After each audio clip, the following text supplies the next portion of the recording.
The world is changing at breathtaking speeds, with trends and fads popping up and passing away at breakneck pace.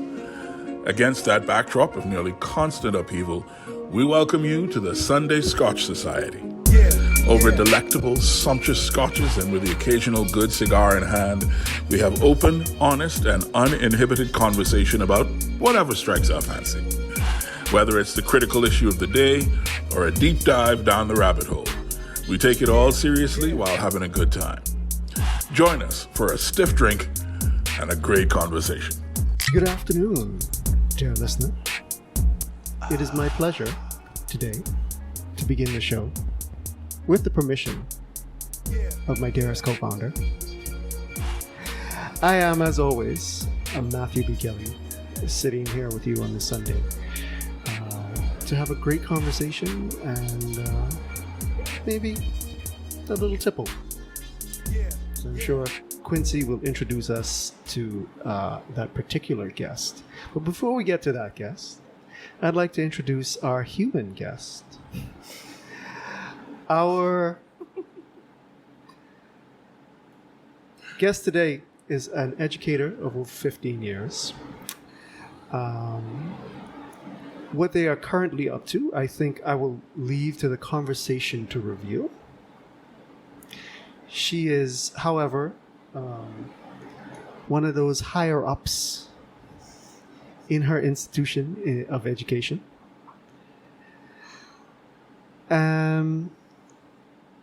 This will mark the first episode of a series which will be non-sequential on education.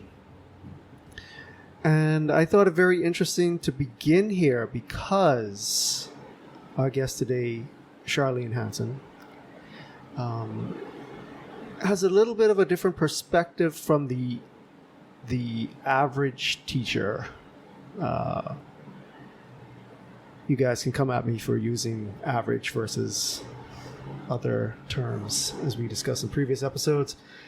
But we're one to randomly sample the population of teachers. I don't think she's gonna come up as, the type of teacher that you would normally encounter. Is that fair to say, Quincy? I think that's fair to say. And not in a derogatory sort of way to any of the other teachers out there. It's just that she's doing something that, in my view, is a little bit different. And different in a way that makes the landscape of education far more interesting. I think that different types of schools, different types of schooling is something that we need to explore more in the country. And so with the caveat that it is our intention to have a conversation centered on education, but these things go where they want to go,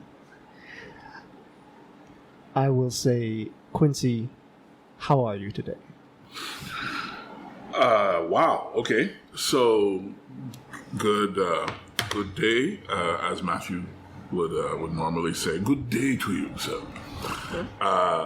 I am incredibly well. I'm also very excited about this conversation. I have a line of questioning for our guest based on my own very, very, very brief sojourn through the education instruction infrastructure. Not here. I didn't teach here. I taught in Oklahoma and some other places. But one of the things that I find fascinating, and I want to get into this with Charlene, is education as a business. It's a very sort of tricky thing because it's like a church, right? A church has a spiritual responsibility, but it also has some business-like traits. People bring their tithes and offerings to the church so that the church can carry out its duties in the society. And hopefully also provide some kind of living for the pastor or whatever the case may be. But its main responsibility is not as a money earner, but that is a necessity for it to be able to continue to fulfill its function. So I kind of feel like education is like that. It's not a money-earning entity at its heart, but it has to be profitable if it's going to be sustainable. Some people see it differently. I know some people who started schools purely as a profit motive, and that, God bless them, and I wish them every success. But that's one of the things I want to get into with Charlene today. I'm excited about that. Before we do that, though, and Matthew, forgive me for saying this, but I think I'm going to really take a backseat and let you start the show for the next little while. That was very enjoyable.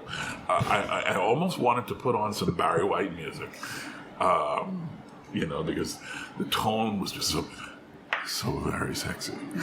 and I'm not sure, that's the right tone for the Sunday Scotch Society, but it was a fun tone nonetheless. So let's just keep it going.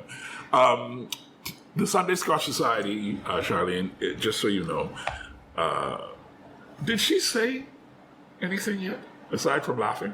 No. Welcome to the Sunday Scotch Society. Thank you for having me on the show.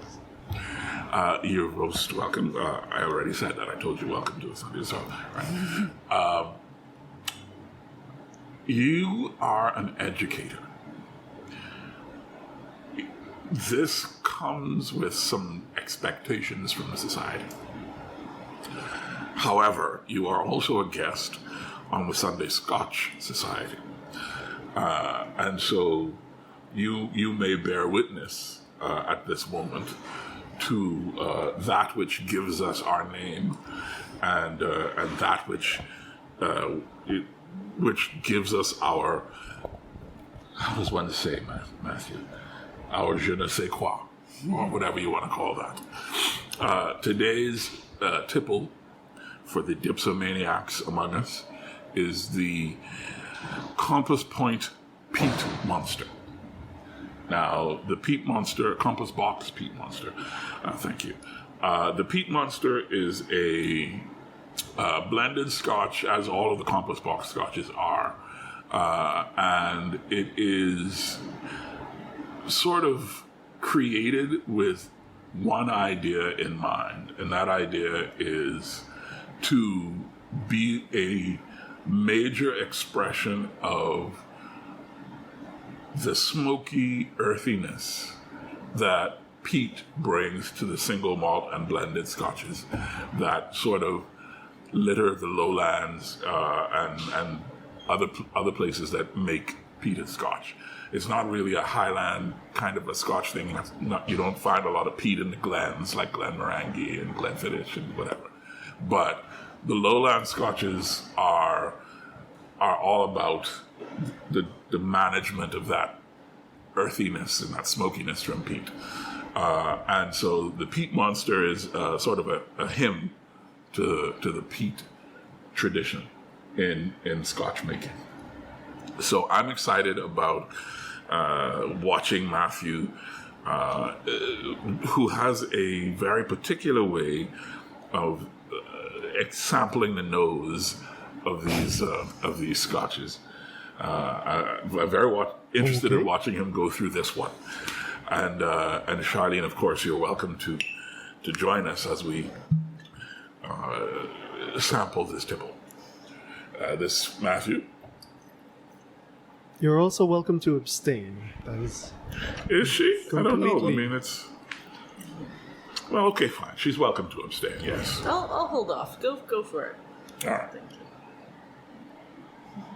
you. Ooh, that is quite alcohol forward. Of course. More so than our recent samplings. Mm-hmm. But it is also quite peaty. I would say bordering on woody. Mm-hmm.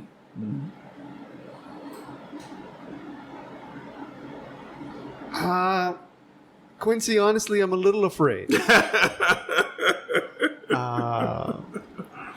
It by no means carries quite the turpentine bitter notes of varnish, but it reminds me of it.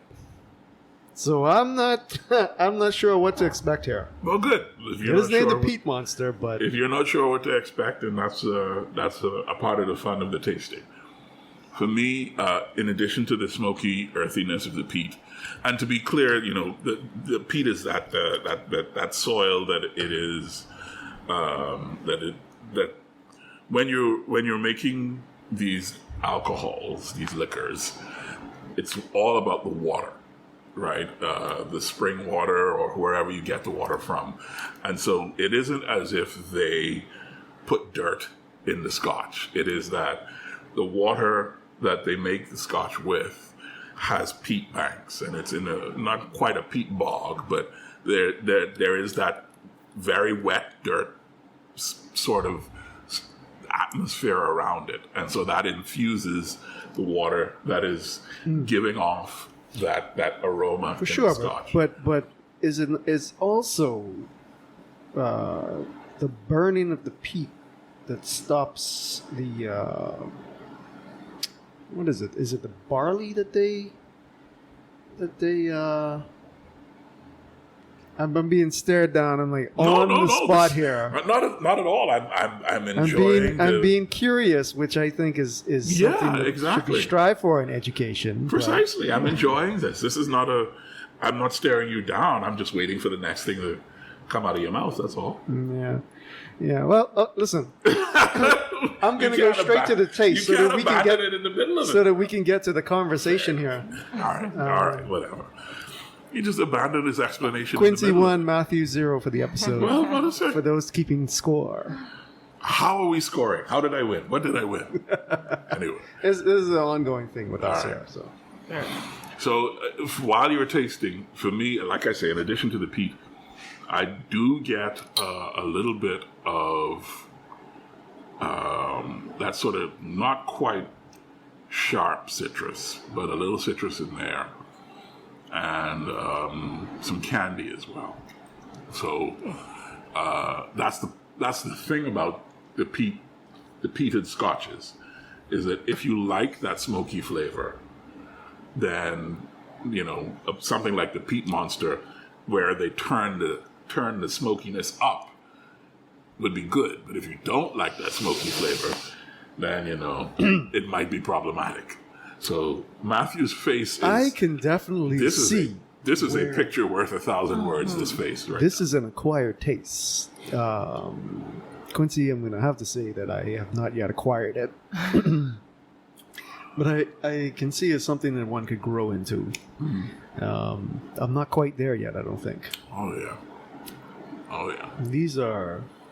Oh, yeah. Had I have been otherwise tempted, the turpentine smell emanating from your cups and the look on Matthew's face, that kind of I don't know if this is the solidified one it for me. you. I'm not a Scotch drinker at the best of times, so Right, I don't know. And the Peat Monster is not a Scotch for everybody. They tell you that by calling it the Peat Monster. It's not bad by any means. I will say that the label is phenomenal. Yeah. It's a terrifying looking monster with a circular row of teeth and big bulging eyes with many tentacles coming out of its head. Which I would say is rather accurate imagery. I don't know if that's if you drink the whole bottle, that's what you'll feel like afterwards, maybe? Whoa.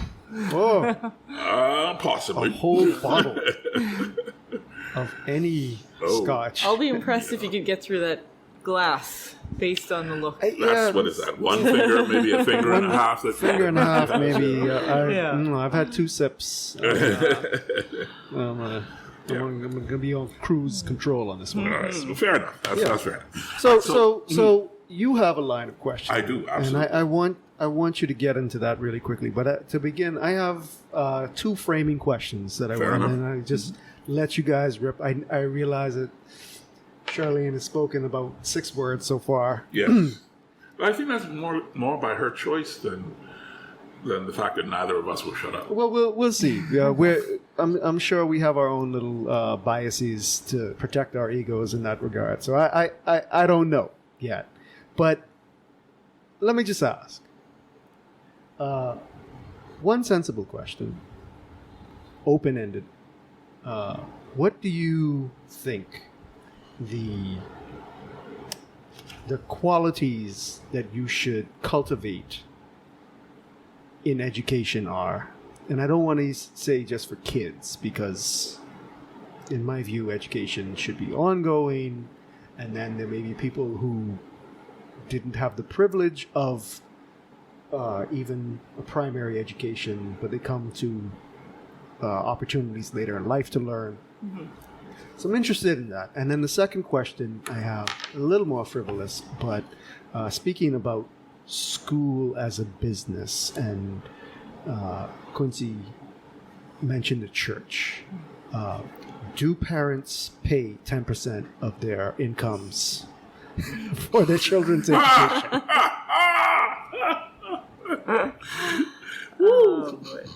Well, to speak to the you said the skills, or what people should what do you think you should really be cultivating in someone who's... Can I ask before you answer, Charlene? Yes. I really don't understand that question.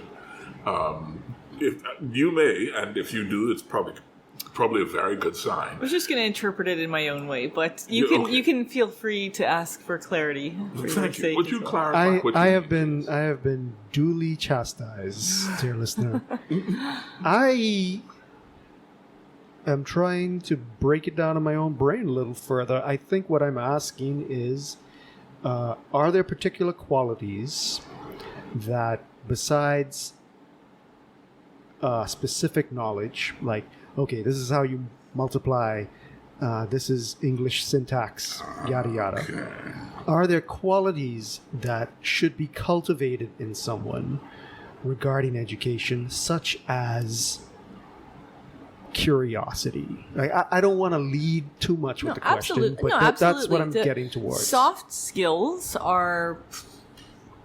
that is extremely important. And one of the things that I've done in my career is I really try hard to foster relationships with students and kind of create more of a coaching and mentorship role in a way, because let's face it, reading, writing, arithmetic, the 3 R's, yeah. Right?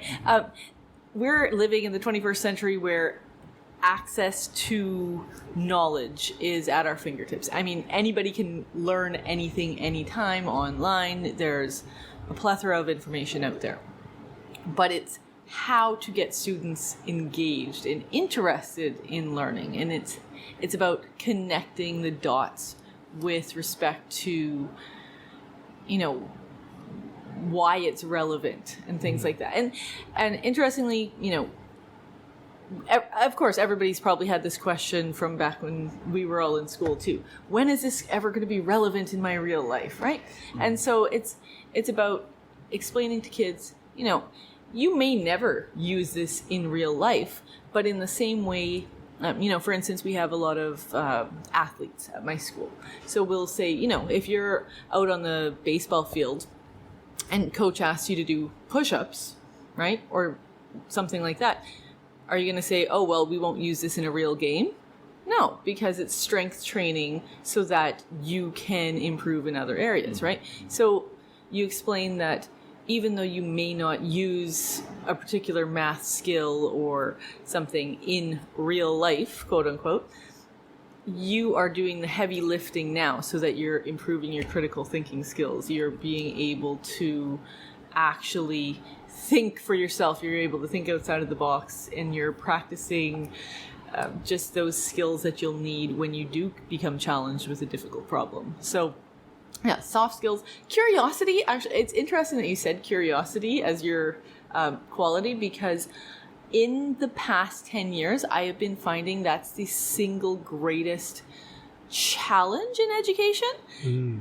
Maybe not single greatest, let me qualify that. But I've noticed a decline in children's curiosity. Really?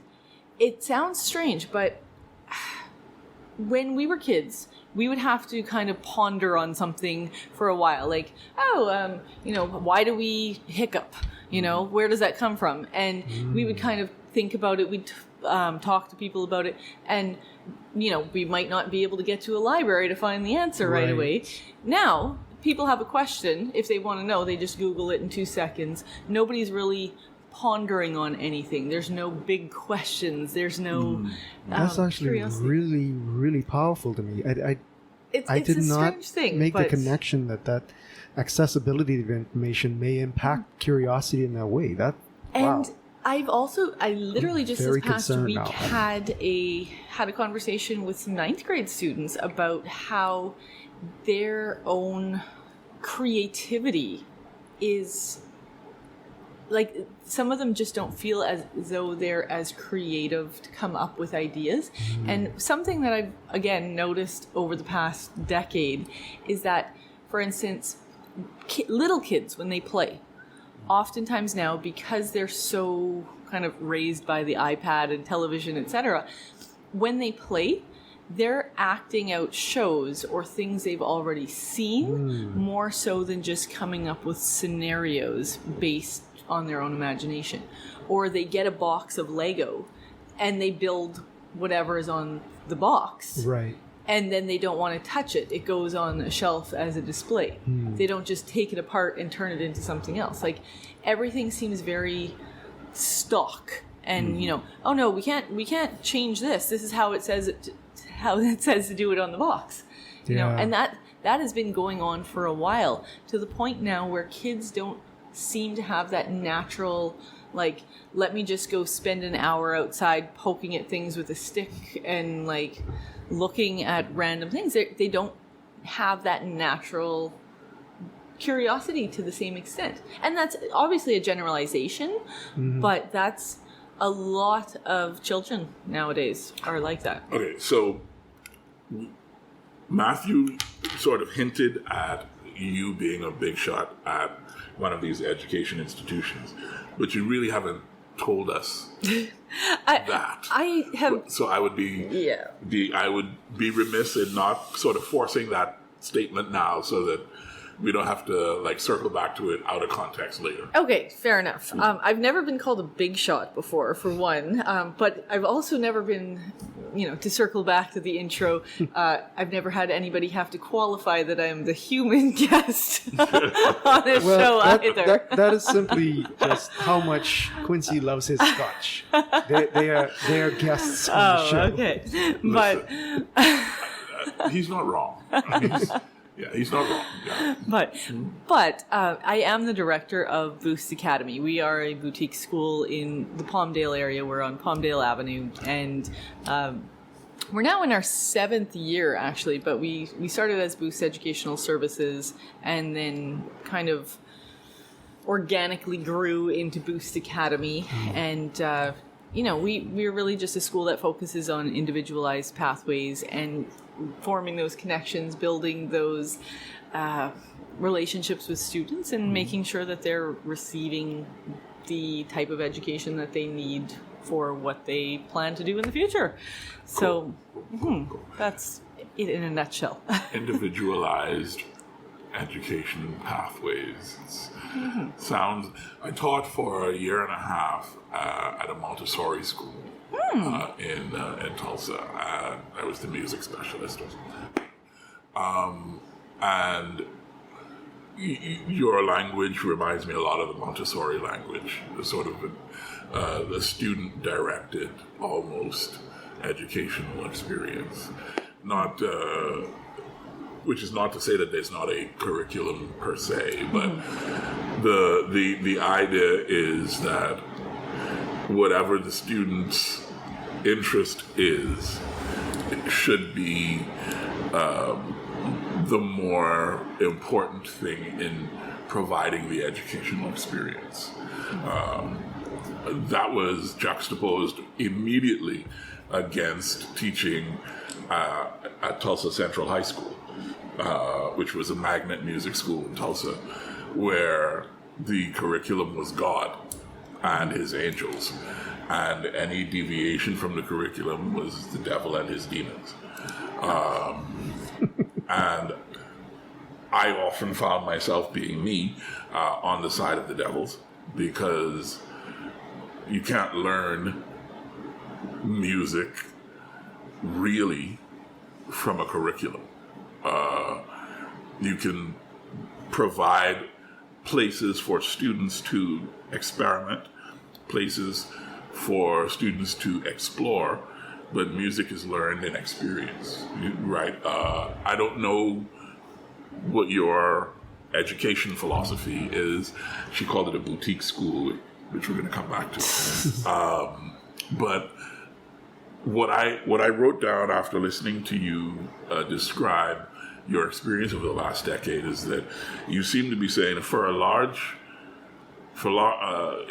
part, there's, number one, there's no big questions anymore, and that imagination seems to have been neutered by the digital age, the data age, the big tech age, whatever the case may be, whatever you want to call it. Well, first of all, is that true? Did I read that accurately? No, that's accurate. But those are some things that we're trying to combat. Mm-hmm. I didn't mean to come off as doom and gloom. No, not at all. But in fact, those are some areas that I'm trying to focus on building up in our students to where we can actually reignite those passions and reignite that passion for learning. Yeah, I didn't mean to suggest it came off as doom and gloom. I'm just saying that's what I wrote down. Uh-huh. Matthew, as a tech fan, will have his own views, and I trust him to express them at some point when I shut up. But I'm curious about, let's say that those are the cons. Are there any pros in your 10, 15-year experience as a teacher, hands-on interacting with these children and young adults? Are there any pros to the tech age that you've discovered that the tech age has afforded the students? Oh, absolutely. I mean, again, it's a double-edged sword, technology, because they have access to every bit of information that they need, which is great, because anything that they want to know, they can really delve into and find out as much information as they want to. It's just that they need to also make sure that they're being exposed to enough different topics to gain interest in different things, because I find that people are getting very insular in their niche interests as well. Yeah, they call it the T, right? Where there's broad knowledge on one, kind of surface level knowledge, but then you go really deep on one specific thing. Right? Yes, exactly. So we want to make sure that kids are still getting, just general exposure to a lot of topics, because you have kids who will take an interest in a very particular type of novel or television show or whatever, and they only want to focus on that. So you still need to make sure you're putting out lots of different topics. But so I want to sort of scratch at that a little bit. How is that a pro? How is that a positive or a plus? So because you can basically say, okay, well, you're interested in learning more about amphibians. Okay, well, I'm not an expert in that, but here's a great website that you can go look this up. Whatever the case may be. If you have a child who has a niche interest in something that we don't offer as a course at the school, we can find that course available online. So, just access to information is definitely a pro to me. And then they tend to be very on the ball with learning new things on the computer as well. So, so that part is good. Does that? I'm sorry. Forgive me. Does them tending to be really quick on the uptake in terms of gaining new skills on the computer, does it translate outside of the computer? Are they quick to pick up new skills elsewhere? In some instances, yes. But you wouldn't really call that an advantage of the tech age? It's hard to pinpoint it on the tech age, I guess. Yes. Okay, that's hard to curious, say. Yeah. Maybe it's not the type of advantage you were looking for, but from my point of view... Yeah, I wasn't looking for anything in particular. I was just asking. Yeah. The fact that kids' neural makeup and the way they develop means that they can be very fast on these devices is a plus in itself, because it may not be something that the technology itself is bringing, but it is fitting into a niche where children can exploit. Perhaps I can alleviate your confusion by drawing the analog of children can learn languages much more easily than adults, right? This neuroplasticity that they have, which is much higher than adults, means that these devices make them faster at what they want to do. Sometimes. But let me step back to that. The need to expose them to a bunch of different things as well, right? And technology's tendency to help them, not in a good way, but help them be maybe more narrow their focused. focus. Yeah, I don't want to use the word focus because it's tunnel vision, right? And you don't want that to be sort of extrapolated across their entire learning experience to be too tunnel vision. Look, okay. To me, focus. The difference with focus is you turn it on and off, right?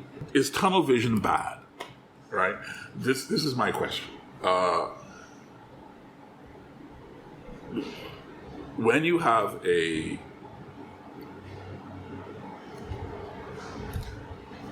child learning the cello, will often have other interests to begin with, but then they play their first Bach suite.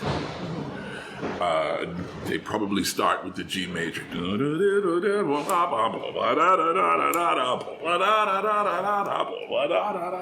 and they get all the way through, and they're vibrating at the end because they played the entire G major Bach cello suite, and they got through it. And then now they're like, okay, so now I got to get the E flat major one, and now I got to do the C minor one. And they continue to follow their bliss down that rabbit hole, quote unquote. And at the end of that journey, they're playing at Carnegie Hall, right? And they are one of the world's elite cellists. But don't ask them a thing about math. Don't ask them a thing about biology. Don't even ask them to speak proper English. Put a cello in their hands and say, Beethoven, go. Charlene is chomping at the bit, and I am here for it. Right? And they say, Beethoven, go. Answer. And they go. Yeah. Is that a bad thing? No, I hear you. Here's the problem.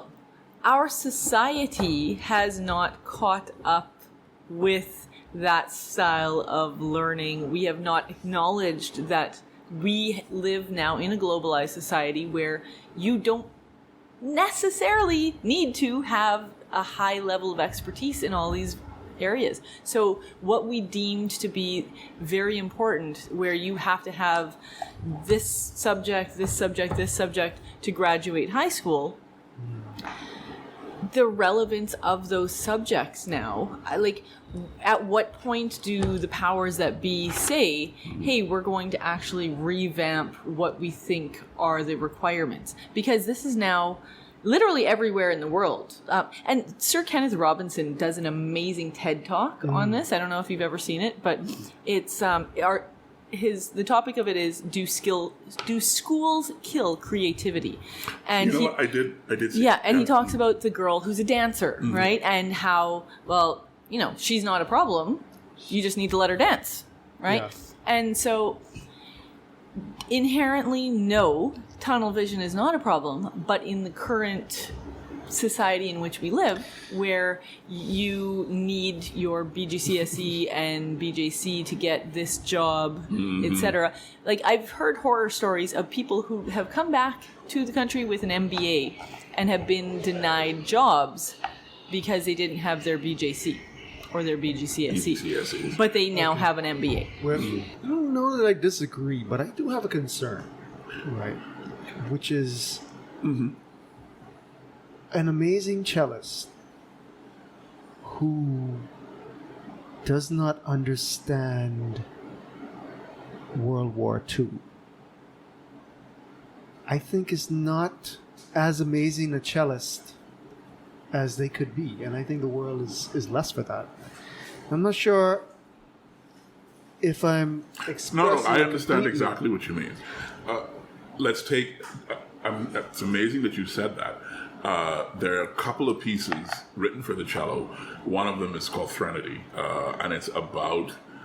It is a composer's response to the experience of a particular group of people during the Holocaust.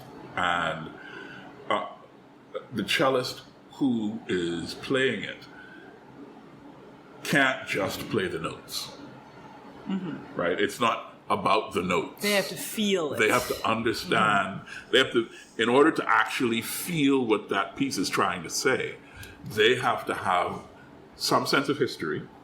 They have to have some sense of empathy for the people and the composer and all of that. So yes, the cellist without history is less of a cellist than they would be with the history. You're right, 150%. But I think you are, I don't know that I'm changing what I was going to say, right? Because what I was going to say is I think you're making my point. But I don't know that I actually have a point per se. It's a conversation. I'm not. This time it's not an argument, man. But what you are saying is, to me, enriching what I am saying, right? Because Right, but Yo-Yo Ma, for instance, as a cellist, is a phenomenon. The world knows this man's name. He's also very widely read, not because it is required for him to be a human being, but because he's interested in it. Because he found that the more he read about different things, the more he experienced life in all of its fullness, that enriched his experience both as a cellist and as a human being. And so I think that you can have the T, the broad and then very deep on one or two things, and that's not a bad thing. The question is that I wrote for myself is, must you be well-rounded? I mean, that was what education was all about, right? The whole peregrination that you had to take in the Middle Ages and those, to be an educated person, it wasn't just that you knew a subject. It was that you had experience of the world, right? And so we have this sense that in order to quote unquote be educated, you have to be well-rounded. And I guess I'm asking, am I pushing back? Am I challenging that? Or am I just I don't know. pointing? This is a question. Am I pointing for that Charlene, question I to think, Charlene? Yeah? in that, do you think that if people just follow their bliss, that they naturally shut them off from other things, or do you see that help blossom an interest or other interests that they have? Like, is there a For me, in an ideal world, I guess, we would have better family structure where parents are more involved in their children's lives from the early years, have more time, and that fired. I'm not firing shots at anyone in particular, but I mean, right now the reality is if you have a two-parent home, both of those parents are likely working. But by and large, we have more and more single-parent households raising children. There's not enough societal support to truly have parents engaging with their children in the ways that they should. So what we have is institutionalized learning from now age 2, 3, 4, right? So for those schools to function, they need to have a certain sense of discipline and structure and everybody learning the same thing all at once, because the system just isn't designed to be fluid, and it would cost, from a government standpoint, for the government schools to change to a much more fluid Montessori model or something. The cost would be astronomical, right? And then more to the point, society, we have a very fixed mindset about what education looks like. Must wear a uniform, must do this, that, and the other thing. Yes, ma'am, no, ma'am. It's a very, we have that structured system in our minds, right? So even when you have a school like mine that children don't wear uniforms, that really throws some people for a loop. Like, wait, they're not wearing uniforms? Like, doesn't that distract them? Doesn't that... No, actually, they learn just fine, even without the uniform, right? But let me not get away from the point. If we, in a perfect world, could spend more time building kids up early with the curiosity, with the actual soft skills of just engagement in what they're learning, and that natural creativity. If we could build that early, then kids would go out and want to learn about a lot of different things. So it would have to be a systemic change for us to truly change education for what it should be moving forward. Because once you can read, once you can write, and you can, at a certain point, like maybe an 8th grade level, because let's face it, newspapers are pretty much written at an 8th grade level. Right. That at one point was the basic of what you needed to have if you then wanted to be, go off into the world, right? So if we could make sure everybody was literate, everybody had basic consumer math skills, and then you go off and explore what you choose to, I think we could actually see a cultural revolution. But do I see that happening anytime soon? Hard to say. Hard to say is better than no. But right now, AI is basically coming for everybody's job, so including mine. I mean, so we will see. Matthew likes that, though. Matthew thinks that. Listen, I like the you like. No, I like the capabilities of AI, right? And there's a potential there that is, I would say, even beyond the Star Trek universe of the Federation, right? The problem is that in our current system, market forces dictate too much, and an AI may replace you, but it doesn't mean that they are a better educator. It just means that the market put you out of a job because whatever was being optimized for just ate up everything else. And that's not necessarily a good thing. It's not necessarily a bad thing. It means that markets tend to be quite efficient.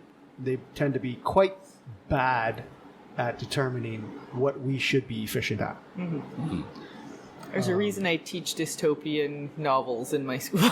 Yeah, but which is also a double-edged sword, because there's been some pushback as to like how much dystopian sci-fi, especially, has contributed to a bleak outlook, as opposed to a more positive. These things are self-fulfilling to an extent, right? And so I think we need more solar punk in the world. Without saying that we need to get rid of teaching the dystopian stuff, I think it's not Dick. It's he's going to come to me in a second, but Titan in sci-fi, who said he writes this stuff as a warning, like this is what could happen. Not Asimov. No, wasn't Asimov. Philip Roth? I'll put it in the show notes. All right, fair enough, good enough.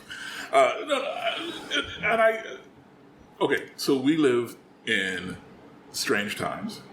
Every time, I'm sure, is considered strange times by the people who live in it, right? Hold on a second. Do you taste the candy now? or are you still just stuck on the smoke? I mean, if you speak of licorice as candy, then yes, I taste the candy. Then why, if it's licorice, why are you continuing to drink that? Who told you I didn't like licorice? I hate licorice. Oh, I do. okay. All of that being said, you have still embarked on the journey of trying to offer, and not trying, succeeding in offering education as a product to hopefully a willing and rabid buyer's market, right? You started a business. You are offering education as your product.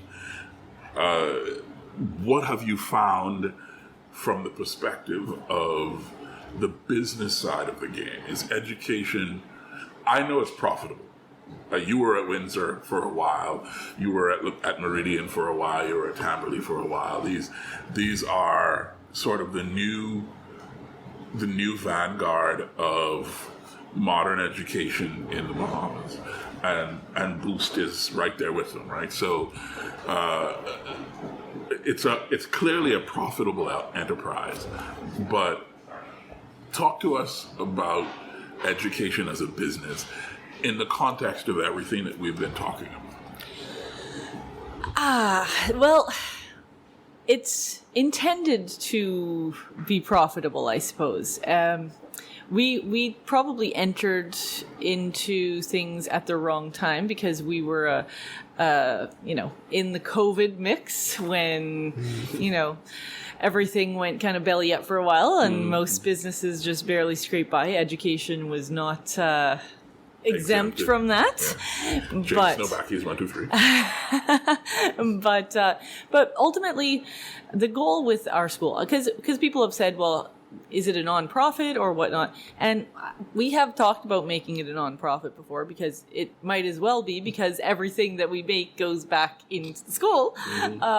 But it's actually, in some respects, easier just to keep it as a standard business than to have the extra loopholes of the non-profit, to be honest.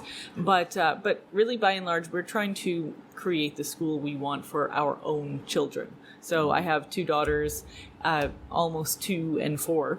And so by the time that they're in grades 4 through 12, the goal is, hey, we have them with us at the school.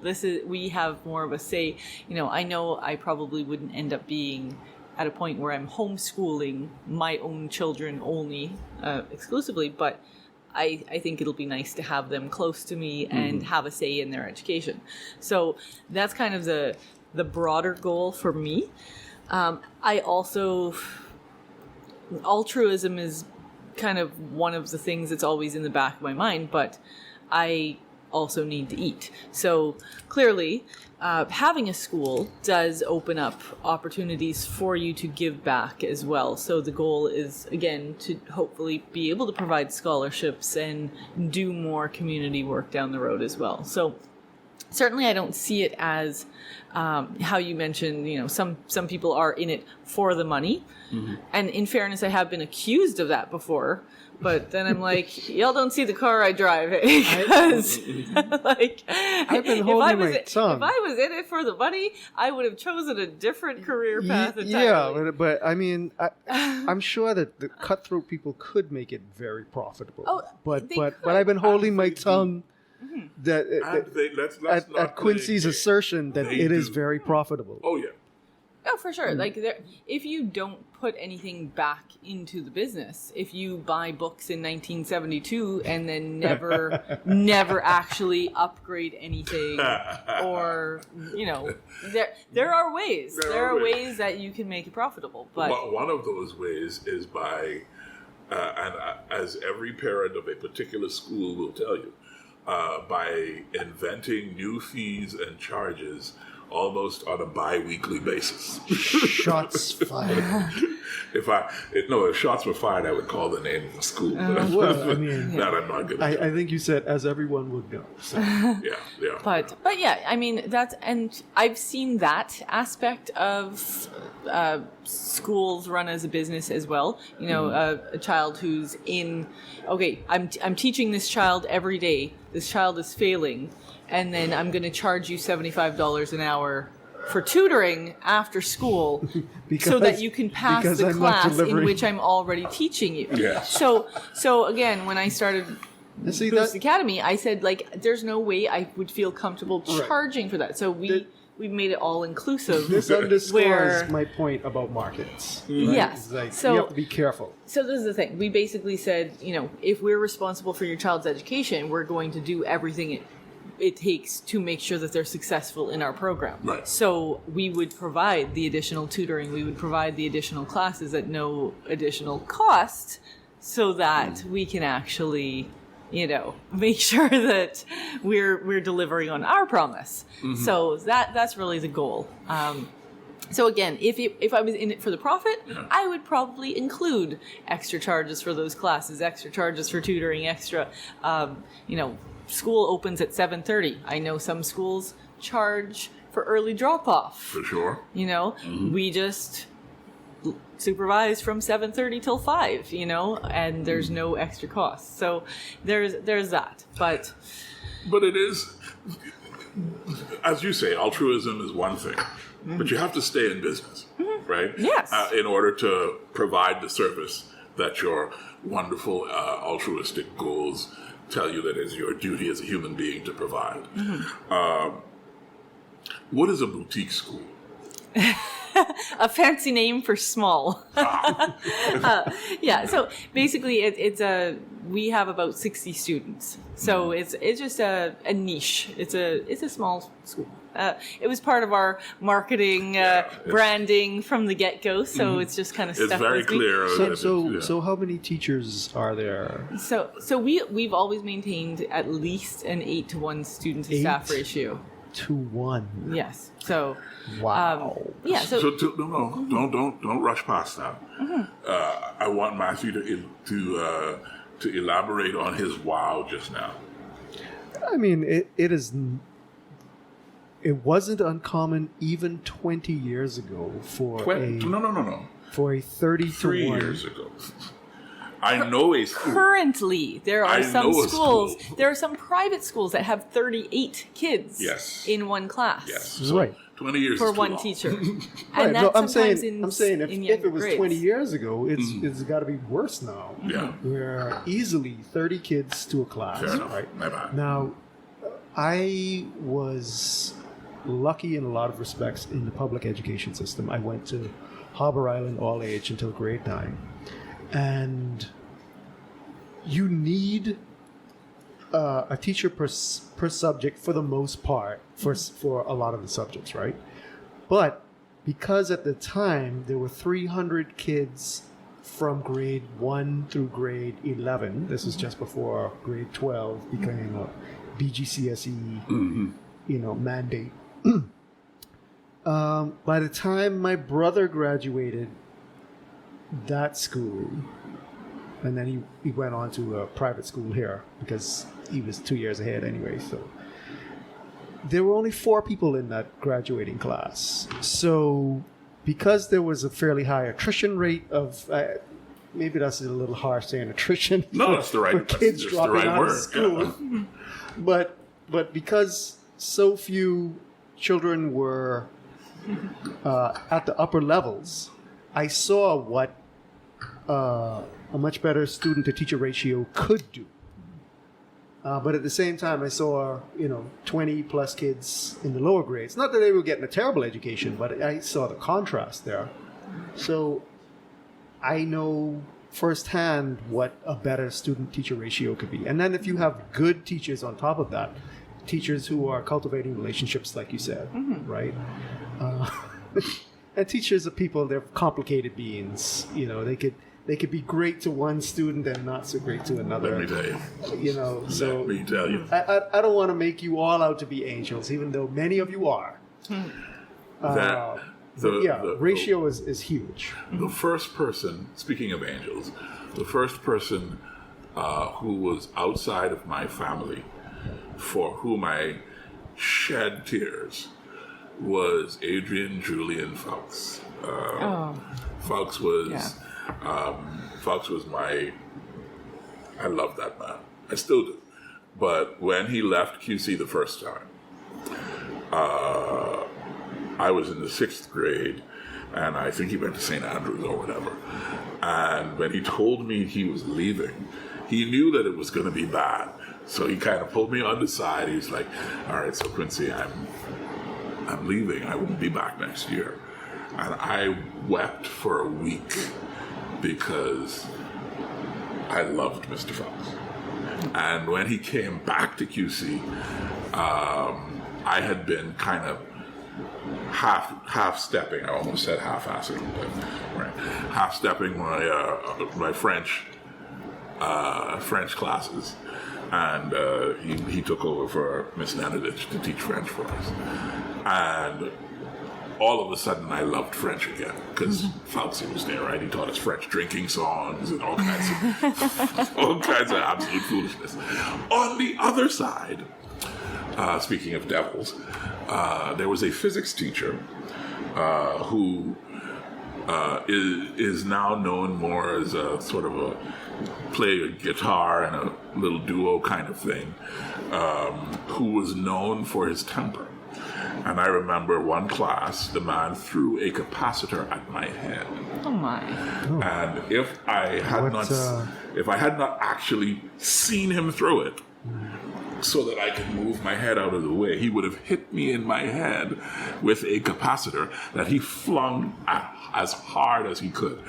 Right. I think it's very important to know what kind of capacitor this was. it was a huge. Yeah, it was like this big, big as my hand. You would call it okay. Yeah, that's condenser territory. All right. Yeah, you know what I'm saying. It was like, and it was heavy. You know, I don't know. I can't remember what he was trying to teach, and I don't know why he was so angry because everybody was talking, but apparently it was just my day. Because I've heard stories from other students about him. Wow. After, when I tell that story. He sounds very similar to a history teacher that I know of. So you're right about the extremes that teachers can go to. Mm-hmm. I don't mind calling Fawkes' name, but I don't want to call the other guy's name. Yes. Whatever. But 8-to-1 is a great ratio. It's phenomenal.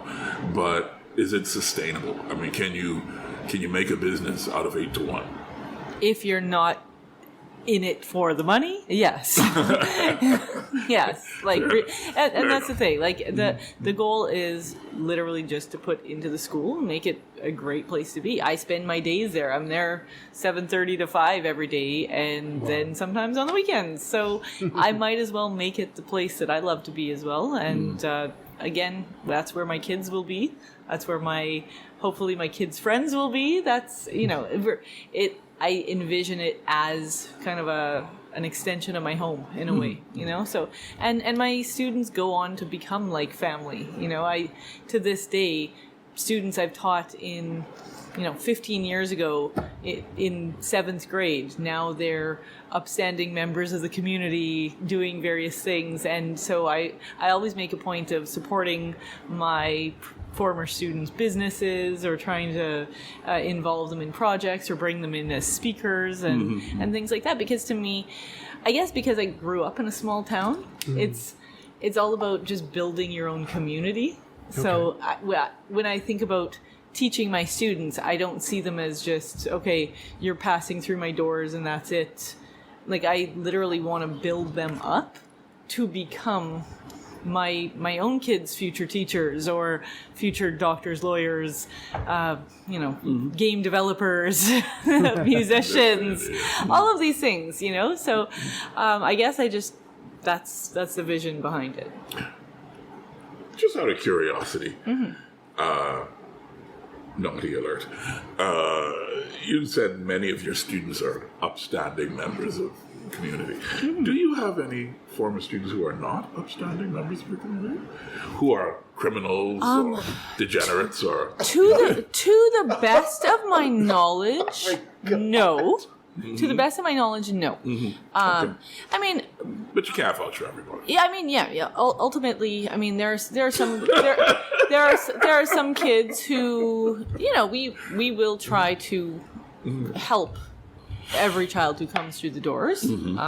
Sometimes you will find that parents are not always on board with what they need to do to help them. So you can advise and you can do what you can during school hours.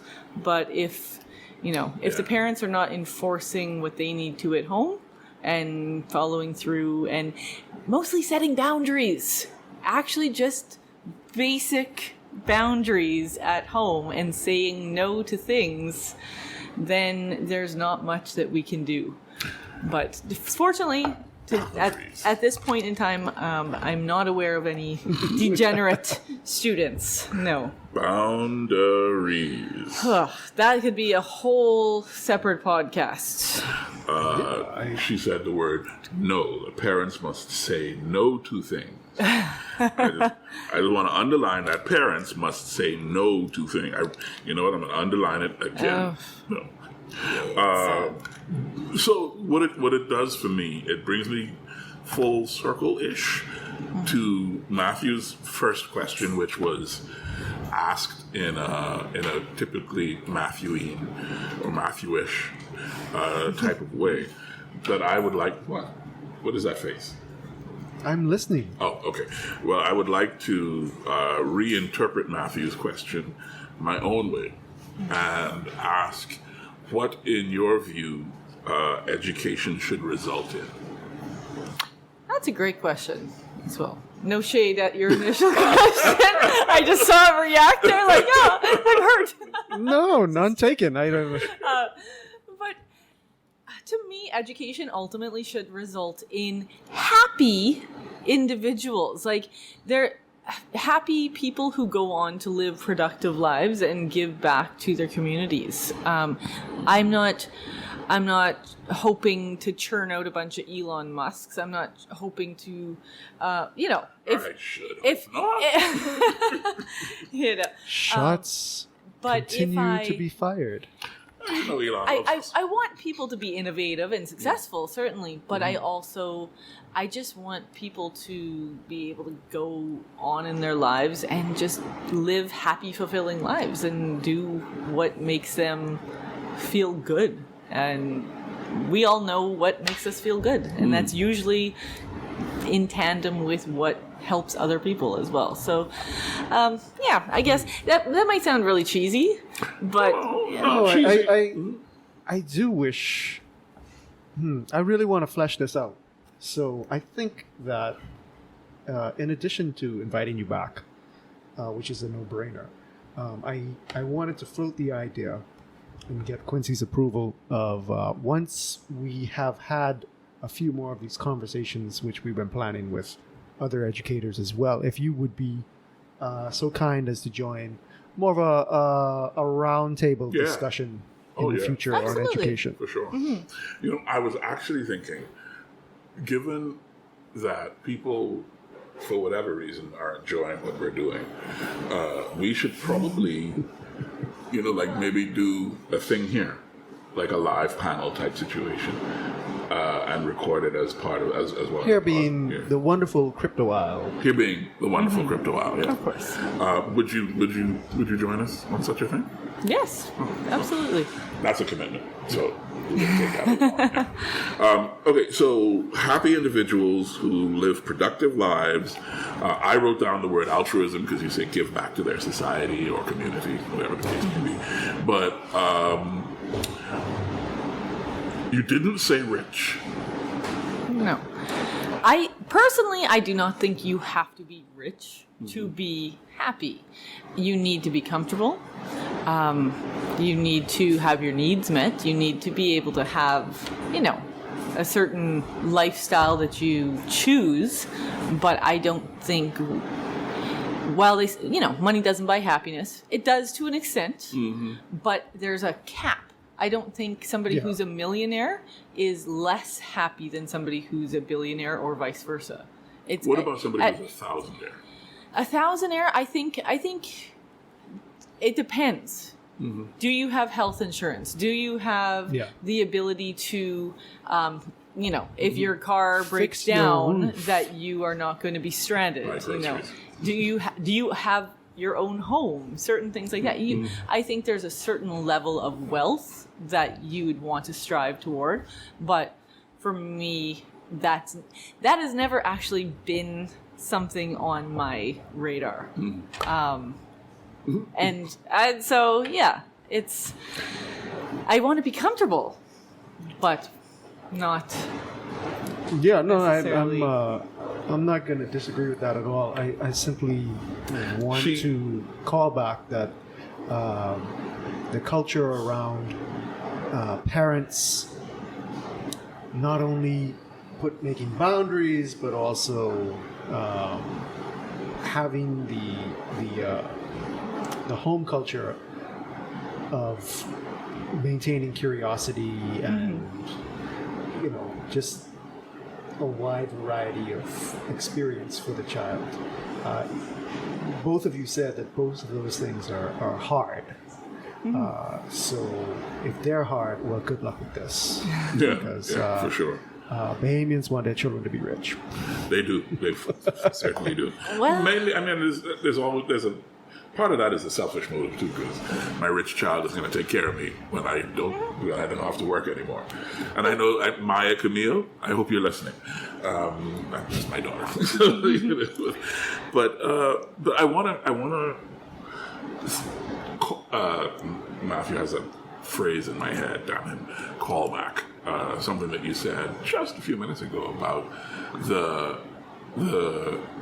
synergy between doing what you love and somehow that working for other people as well, right?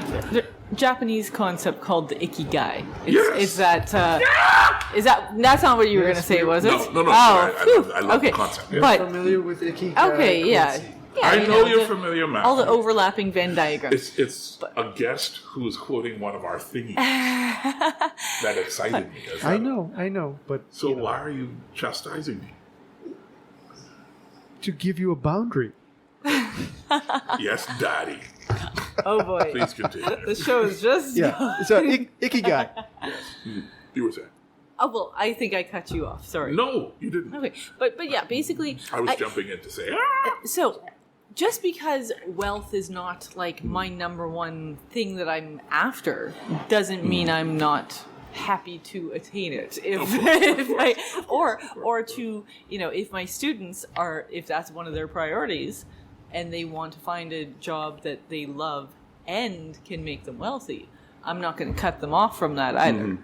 So not to say that coming to my school, I'm going to be telling them, no, don't get rich. So don't worry about that. Oh. I would certainly encourage them to follow their passion and make money, for sure. And that clarification, I'm sure, is quite. But I would extra encourage that, because the types of people that you seek to churn out are something that I'm totally behind. And the more influence they have in society, the happier I will be. Yeah, and I'm hoping that we can really capitalize actually on upcoming blockchain development and get our kids into that stream of things as well, because I think as we unveil our blockchain program and kind of work with more of our emerging technologies programming that's coming on stream, I think that'll open up a lot of great opportunities for our graduates as well. So that's so see, this is a plethora of shows that you need to be invited back for. And I think she dropped that during the last 5 minutes with knowledge. That was very deliberate and very well played. You can't say she's not skilled. Yes, very well played. But Matthew and I were having an argument, debate, conversation, chat on the way in today about. It's kind of a continuation of the question of calling that we were talking about with Rhea on a recent podcast episode. And it sounds to me like you are saying that that there is that having such a focus on what you love to do is sort of the way to go in terms of trying to find whatever professional endeavor you're going to attempt to make your life. And I wanted to ask you, I think that'll probably end up being our last point. So I wanted to ask you to speak to that. I worked for Canada Border Services. I was a border services officer, so customs officer, and I could have, had I have stuck with it, I probably would have been rolling in money at this point because it was a stable federal government job. I rolled into it as a summer student, and then I was brought on for a term position. And in the time I spent there, it was great because it was good money to help me pay through my way through school and things like that, right? But I watched the misery around me of federal government workers who were in a job that they didn't like, and they would spend 12 hours a day there because we did shift work. So 12 hours doing something you hated, and you could see the toll that it took on them. And then because they didn't like it and they were horrible to other people around them, it brought everybody down, and it created a horrible culture in which to work. There were some great people, yes, but depending on who you were on shift with, it made a big difference. And I was offered a full-time position, which meant I would have had an amazing offer coming straight out of university. And my friends who stuck with it, I mean, they all have like multiple properties, like brand new cars, all this stuff, right? They're doing well for themselves. But I had to decline the offer. My dad almost like disowned me at the time. What you turned down? What? To go backpacking in South America? What? But I did. I call it my quarter life crisis. I just had to say, I know this is not what I want, and I had to walk away. And I literally went backpacking in South America for 3 months and kind of regrouped. But upon that journey of self-discovery, I realized, being happy at what you do is ultimately the best thing you can do for yourself, because it doesn't matter if you make tons of money if the majority of your time is spent doing something you hate. Yeah. So I picked a job that I actually enjoy going to. And I tell my students this all the time. Even if I were so rich that I didn't have to work, I would still choose to do this. So, yeah, if it's something you would choose to do even if you didn't need the money, then it's, I'm not quite living the dream, because it's a lot of work. I would love to be able to step away a lot. I would love to be able to step away, like, so that I don't need to be there every single day in that capacity. But ultimately, I'm doing what I want to do. With that, I very much look forward to having you back, Charlene. Yes, absolutely. It's been a joy, great conversation. Charlene Hansen, Boost Academy is lucky to have you. We were lucky to have you for this conversation. You will probably